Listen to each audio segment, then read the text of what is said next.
Bismillahirrahmanirrahim.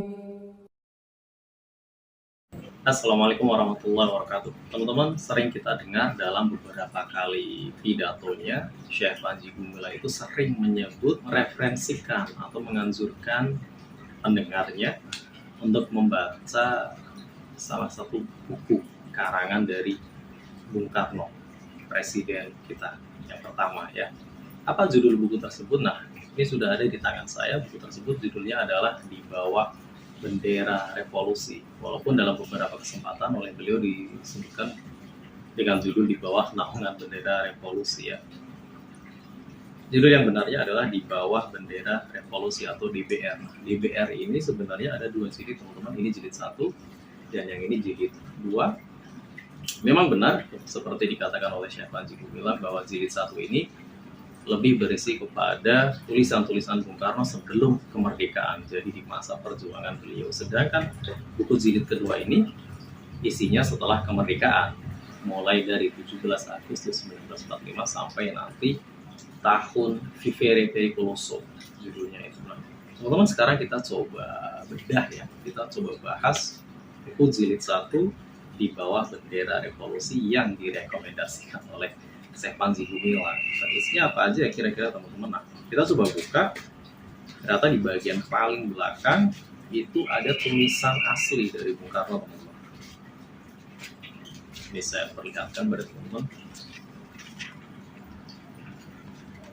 Ini tulisan beliau asli, teman-teman. Di buku ini judulnya adalah Menjadi Guru di Masa Kebangunan. Nah, di bawahnya ada tulisan dalam bahasa Belanda, saya tidak tahu artinya. Lalu di bawahnya tulisan beliau oleh Insinyur Soekarno, di masa kebangunan maka kebenaran tiap-tiap orang harus menjadi guru. Pahlawan pendidikan menjadi gurunya masa yang mendengarkan pidato-pidatonya dan seterusnya. Banyak sekali ini berlembar-lembar, teman-teman. Nanti saya perlihatkan ya, mungkin dalam bentuk capture. Ada lembar-lembar ini, teman-teman. Nah, sekarang kita coba lihat isi dari daftar isi ya dari buku ini, teman-teman ya.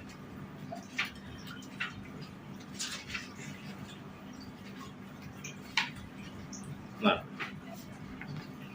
ini daftar isinya, teman-teman. Yang pertama di buku ini dibahas tentang nasionalisme, Islamisme, dan Marxisme.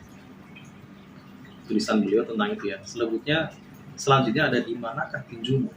Lalu ada Narhet Brainfrog, Sampai Ketemu Lagi, The Beleles, Jerit Kegemparan, berhubungan dengan tulisannya Insinyur Albars.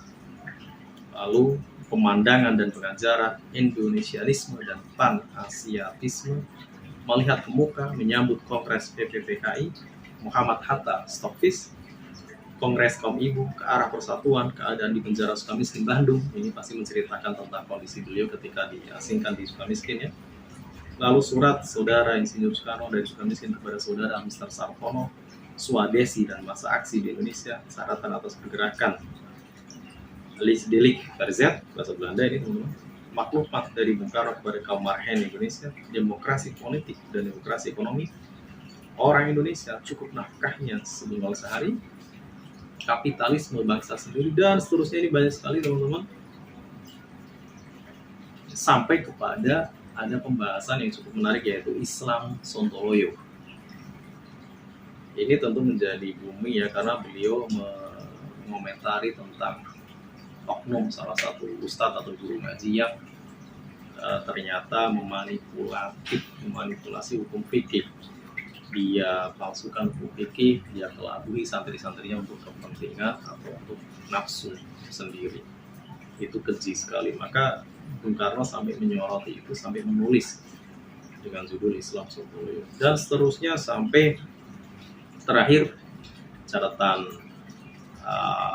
buku jilid 1 ini adalah Menjadi Guru di Masa Kebangunan, yang contoh tulisan Bung Karno aslinya tadi sudah saya perlihatkan ya ke teman-teman. Jadi kurang lebih ini, teman-teman, review buku yang sering disebut-sebut oleh Syekh Panji Gumilang. Ini jilid 1-nya, teman-teman. Tebal sekali tentunya. Dan kita lanjut ke jilid kedua ya, teman-teman. Nah, Jilid kedua ini lebih kepada pemikiran Bung Karno setelah merdeka. Karena isi dari buku ini dimulai dengan judul 17 Agustus 1945. Tentu kan itu Indonesia sudah merdeka. Lalu berikutnya, sekali merdeka tetap merdeka. Ini sebuah judul lagu juga teman-teman ya. Lalu rawe-rawe lantas, malam-malam putu. Nah, ini sangat terkenal sekali ya slogan ini. Selanjutnya, seluruh Nusantara berjiwa republik, tetaplah bersemangat elang Raja Wali, dari Sabang sampai Merauke. Ini sebuah lagu juga, tulis juga oleh beliau.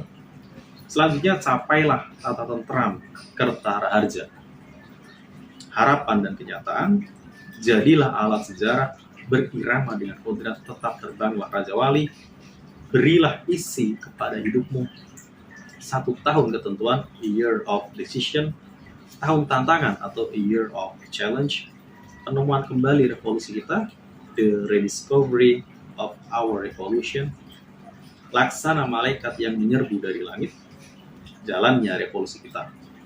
Resopim, ini singkatan ya teman-teman, panjangannya adalah Revolusi Sosialisme Indonesia Pimpinan Nasional. Selanjutnya ada Tahun Kemenangan, Gentang Suara Republik Indonesia, dan terakhir Tahun Vivere Pericoloso. Ini tentu lebih sedikit sub judulnya ya teman-teman, ini hanya ada beberapa berbeda dari ketika jilid 1 karena masih masa perjuangan mungkin. Sedangkan ini ketika Bung Karno sudah menjadi presiden, sehari-hari beliau mungkin lebih disibukkan dengan mengurus negara, mengatur undang-undang, memikirkan kemajuan bangsa ini ya. Dibanding di jilid 1 beliau tentu lebih banyak menulis karena banyak hari-hari beliau juga dihabiskan di tahanan ya, dibuang oleh Belanda ke Bengkulu, penjara di Sukamiskin dan sebagainya. Itu teman-teman saya rasa review atau bedah buku ya, tapi baru saya bacakan sub-sub judulnya. Mungkin di lain kesempatan kita akan kupas atau kita akan bahas isi dari buku tulisan presiden pertama kita, Bapak Revolusi kita, yang bahkan disebut oleh Syekh Panji Gumilang sebagai mazhab Karno. Jazakallahu teman-teman, terima kasih. Mohon maaf atas salah kata. Assalamualaikum warahmatullahi wabarakatuh.